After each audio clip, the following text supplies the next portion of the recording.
caparate, la caparate. Music by Vikesh Bhojpuria. La caparate,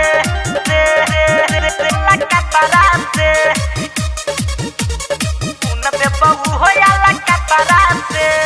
ईटा पटीटा रगर बेगे छौरी Una de बहु होया la caparate. सुना ईटा पटीटा रगर बेगे छौरी करबे जे धोखा तू हमारा से हमारा से हमारा से हमारा से शादी क के जाती जाबे ससुराबा त मुन दे बहु होया ला कतरा से शादी क के जाती जाबे ससुराबा त मुन दे बहु होया ला कतरा से ईटा पटीटा रगर बेगे छौरी बुझल La caparate,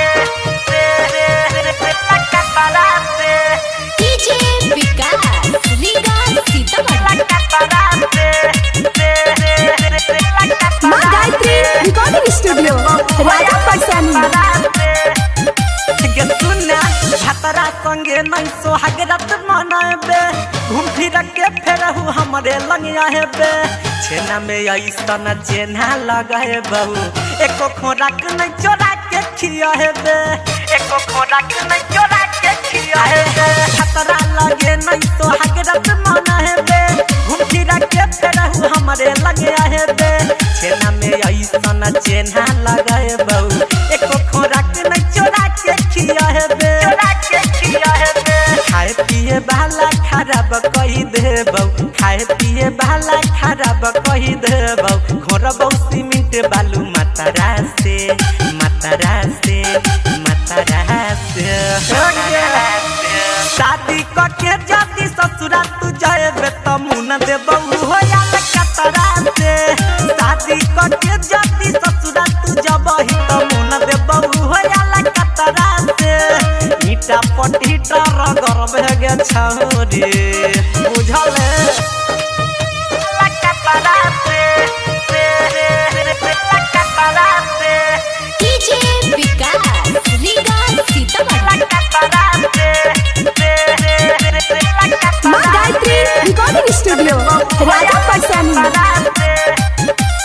सुना हमारा से करबे कोनो छला बुद्धि देखली हे राम जी राजा छुदी राइटर विकास कहौ सूराजा राजा रौशन जी छिट देता वही में खुदी रौशन जी छिट देता वही में खुदी हमारा से करबे कोनो छला बुद्धि देखली हे राम जी राजा छुदी राइटर विकास कहौ सूराजा राजा रौशन जी वही में छिट देता खुदी छिट देता खुदी देखले बेधे आज नीमन से पतारा देखले बेधे आज नीमन से पतारा छुआ छूत करी है ना भतरा से भतरा से भतरा से